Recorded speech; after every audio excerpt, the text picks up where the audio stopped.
ভিডিওটিতে এমন কিছু কথা আছে যা এক মুহূর্তের মধ্যেও আমাদের জীবন পাল্টে দিতে পারে, তাই ভিডিওটি শেষ পর্যন্ত দেখুন।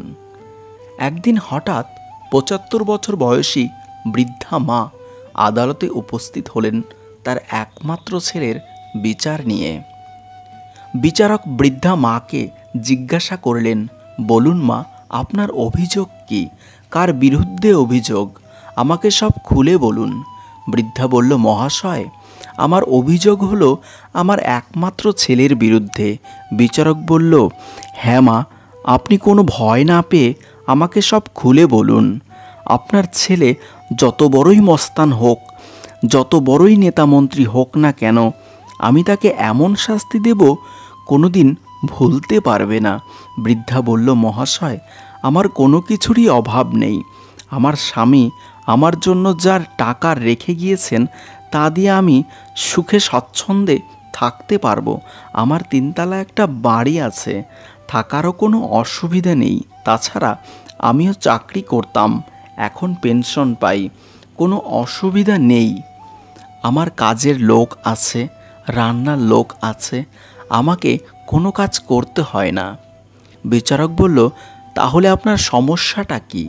আপনি তো খুব ভালোই আছেন, আপনার তো কোনো কিছুরই অভাব নেই। আপনার মতন সুখী মা হয়তো দ্বিতীয়টি পাওয়া যাবে না। বৃদ্ধা বলল, মহাশয়, আমার জীবনযাপন করার জন্য কোনো কিছুরই অভাব নেই, তবুও আমার একটা জিনিসের অভাব। জানি না এই অভাব পূর্ণ করতে পারবো কি না। আপনি যদি আমাকে আপনার বিচার ব্যবস্থা দিয়ে আর এই অভাব পূর্ণ করেন তবে আপনার কাছে চিরকৃতজ্ঞ থাকব।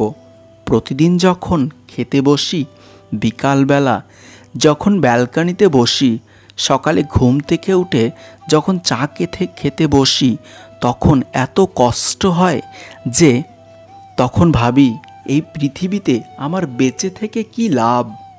রব আমাকে এই কষ্ট কেন দিলে? এই কথা বলতে থাকেন। এই সময় আদালত এত শান্ত ছিল যে একটা পিন পড়ার শব্দও শোনা যাবে। বৃদ্ধার কথা শুনতে শুনতে বিচারক ও লুকিয়ে তার চোখের জল মুছে নিলেন। বিচারক বলল, মা, আপনার কষ্টটা কিসের? আমাকে বলুন। বৃদ্ধা বলল, মশাই, আমার একমাত্র সন্তান আমার সাথে থাকে না, ফ্ল্যাটে তার স্ত্রী ও সন্তানকে নিয়ে থাকে। যতদিন আমার স্বামী বেঁচে ছিল তার স্ত্রীকে নিয়ে আমাদের সাথেই ছিল। তার বাবা মারা যাওয়ার পর একদিন হঠাৎ বাড়ি ছেড়ে ফ্ল্যাটে চলে যায়। আজ ১ বছর হলো, একবারের জন্য আমার কাছে আসেনি। বিচারক বলল, এখন আপনার জন্য কি করতে পারি? বৃদ্ধা বলল, মহাশয়, যদিও আমার কোনো টাকার অভাব নেই, তোকে এই আদেশ দিন সে যেন প্রতি মাসে আমাকে ১০০ টাকা করে আমার হাতে দিয়ে আসে, কেননা এতে তাকে আমি মাসে একবার অন্তত দেখতে পাবো, তাহলে আমার কষ্ট কমবে।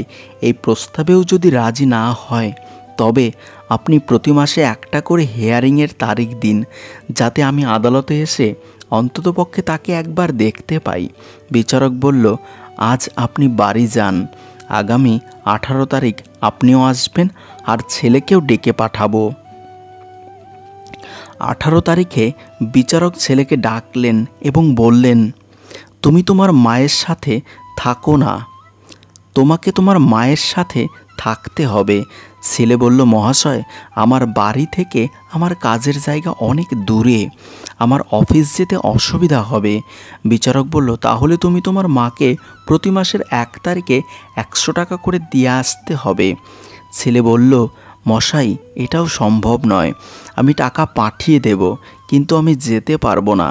বিচারক বলল, তাহলে প্রতি মাসের ১ তারিখ ১২টার সময় তোমাকে আদালতে হাজির থাকতে হবে। এই আদেশ শুনিয়ে বিচারক অর্ডার কপি তাকে দিয়ে দিলেন। এই গল্প থেকে আমরা শিক্ষা পাই, এক, মায়ের মতো ভালোবাসা পৃথিবীতে আর কেউ দিতে পারে না। ২, যে যেমন কর্ম করবে তার ফল বেঁচে থাকতে তাকে ভোগ করতে হবে। ৩, আমাদের সকলেরই মা বাবার কষ্টটা বুঝতে হবে, তারা কখনো আমাদের খারাপ চায় না। রবকে আমরা দেখতে পাই না, কিন্তু অনুভব করতে পারি। রবের আকার নেই, রব হলেন একটা শক্তি।